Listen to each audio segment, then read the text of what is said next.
At the start of episode 8, we see the two men who have come to meet Youngshik. Cholin stops Ilgu and says, Youngshik is a very good person.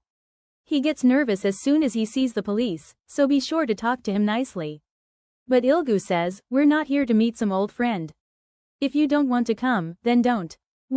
Later, they enter the shop. Chil-won starts asking how Youngshik is doing. Youngshik says that he had already told them that he went to visit someone in jail.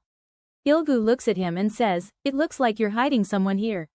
Look into my eyes and answer. Youngshik replies, why are you asking me? You should ask Taejung. But Ilgu says, he's not in jail. He escaped. Youngshik says, I didn't know I was supposed to bring you water, but Ilgu stops him and points to a door, asking what's behind it. He tries to open it, but Youngshik stops him and tells him not to. Ilgu doesn't listen. He opens the door, and inside they see Eunbi, who is in the middle of changing her outfit. Eunbi comes close and asks, who are you both, and what are you doing here? Youngshik explains that one of them came from the jail and one is a police officer. Ilgu says, we're just here to check something. Eunbi shouts, did you come here to look at my underwear? My father has already been released from jail. Why are you bothering him now? She pushes Ilgu. Ilgu gets angry and says, you're just a little girl. How dare you push me? Eunbi starts throwing things and tells them to get out. Chil-won takes Ilgu out. Eunbi also tells her father to go out and make sure they don't return. Outside, Cholin apologizes to Youngshik and says, I'll come visit you again. But Youngshik replies, don't come again. I'm not comfortable talking to you anymore. Chil-won then scolds Ilgu, saying, I told you to talk nicely. Why didn't you listen? Ilgu replies, whatever happens, we must find Taejung. They leave. In next scene Hyunjung comes to deliver a phone to a girl. She gives it and begins to leave. Suddenly, Taejung arrives on a bike and snatches the phone. The girl calls her boys and tells them to catch him. They corner him but fail, and Taejung escapes. Yohan gets a call saying someone has stolen the phone. He gets furious and throws an art sculpture, breaking it. Inside, they find the same knife that was used to kill the piano player. Next, Taejung talks to Youngshik. He shows him the piano player's phone and says, this is the victim. They were planning to blame the crime on Hyeon using this phone. Youngshik says, if that happened, all evidence would go against Hyeon. No one would believe her, just like no one believed you. So what now? Taejung replies, they will want this phone back. They won't do anything else before that. In next scene Taejung is on a bus. He switches off airplane mode on the victim's phone and calls a number. A girl answers, the same one Hyeon was with earlier. Taejung says, I'm the one who took the phone. I can return it, but I want money. She asks how much. After the call, she talks to Director Woo and asks what to do. Director Woo tells her to go collect the phone with a few men and kill the guy. The girl reaches the location and calls Taejung saying, I have arrived. Where are you? Taejung asks for the money. She says she has it. He tells her, a delivery boy will come. Give the money to him. Men in a car nearby wait to kill Taejung. A delivery boy arrives, takes the money, and leaves. The girl asks, where is the phone? Taejung tells her, it's inside the building, above the mailboxes. She runs inside but sees no one. She rushes out, gets into a taxi, and leaves, but Taejung follows her. In next scene, Yohan is talking to his client. He says, don't worry. There might be a delay, but soon there will be news that someone killed the piano player. It won't be your son, it will be someone else. Director Woo scolds him, asking, where is the phone? How could you make such a mistake? Yohan becomes angry. Director Woo acted without his permission. Suddenly, a mysterious woman appears and kills Director Woo. As she leaves, Yohan tells her the last one she must kill is Hyunjung. She says, don't worry. It'll be done on time. But then we see that Yohan wasn't actually there, he appeared using sensors. Taejung follows the girl to a lab. He enters disguised as one of the men he knocked out. Inside, he sees many people working. He realizes all fake evidence is manufactured here. He begins recording a video. But his phone rings, Youngshik is calling him, and everyone notices. He has no choice but to fight. Time is short, so he escapes. In next scene, the girl goes into Hyunjung's salon. Hyunjung says the salon is closed, but the girl locks the door, sits in the chair, and says she wants a haircut. Hyunjung senses danger. The girl warns her, I know your child is hiding there. Don't try anything. Hyunjung tries to grab scissors. The girl attacks, about to kill her. Suddenly, Taejung rides his bike inside the salon. They fight for a long time.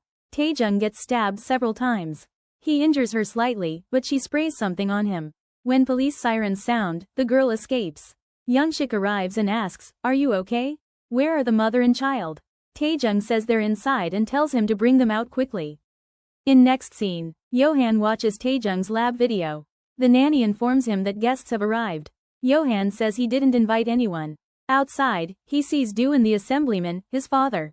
The assemblyman shows Taejung's photo and asks, "Do you know him?" Johan says yes. The assemblyman explains that Taejung is roaming free even though he took the blame for the assemblyman's, son. He should be in jail. You must catch him. Next time, I won't speak so politely. Outside, Do tells Johan, "You can't catch him. I'll do it myself. I'll kill him and get our refund." Later, Johan gets a call saying Taejung took away Hyunjung and her child. Do leaves, smirking at Johan. Johan says, "I thought all prisoners would fight and kill each other, but Taejung didn't. Now I'll give him a gift. He should know how hard I'm working, because of him." In next scene, Eunbi reaches home but finds no one inside. In one room she finds many photos of Yejun. She wonders, what is all this? Is he a stalker? Meanwhile, Taejung arrives with the child and Hyunjung. Eunbi asks, "Who are they?" Youngshik says he will explain later. They all sit. The child runs to Youngshik and calls him grandpa. Taejung watches, and Eunbi looks at Taejung and smiles. She asks him what's going on. Taejung shows her a file and says the enemies have collected all information about her. Youngshik says they cannot stay here, they must hide. He asks Eunbi if she has relatives, but she refuses. Taejung says, "We can't go to relatives anyway. We need a place they won't know about." They look at Eunbi. She asks why he's staring at her. In next scene, they arrive at Eunbi's flat. Eunbi is not happy, but her friend Yona is excited and says, "Finally someone is staying here again." While leaving, Eunbi tells Youngshik to let her know if they need anything. Outside, Eunbi sees them. Youngshik says, "Oh, you live here? We won't leak your location." His daughter looks at him and he falls silent. After he leaves, Eunbi smokes, but Taejung throws her cigarette and says, "What are you doing? There's a child here, you can't smoke." She looks at him and says, "Come closer." Taejung thinks, why does this girl keep calling me close? She asks him, "Tell me who you really are so I can understand. Did you really kill someone?" Taejung replies, "I don't know. Believe whatever you want." As he leaves, Eunbi threatens that she'll kick out Hyunjung and her child if he doesn't tell the truth. So, he tells her. Later, Eunbi lies in bed and asks her friend, "If someone falsely accused you of murder and you had to live in jail starting today, what would you do?" Yona tells her to stop talking nonsense and go to sleep. Eunbi says to herself that Taejung is miserable. Youngshik and Taejung are walking home. Youngshik gets a call from Eunbi. She gives her number and says to call her if they need anything. Taejung teases Youngshik, saying he looks nervous. Youngshik says it's the first time his daughter has called him. He didn't even know her number or where she lived, but now he knows both. Taejung says she talks rudely, but Youngshik says she's a good girl. "I took something precious from her.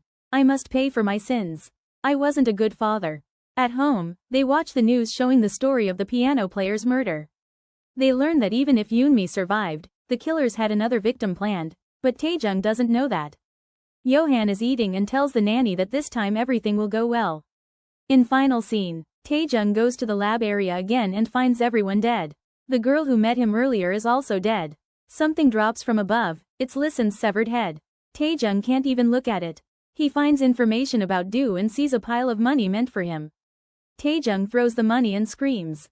A screen switches on, saying, "The real criminal is Do Kyung. You went to jail because of him. You must find him. Let me give you a hint." We see Johan watching Taejung live and smiling. "Now you must walk the right path," he says.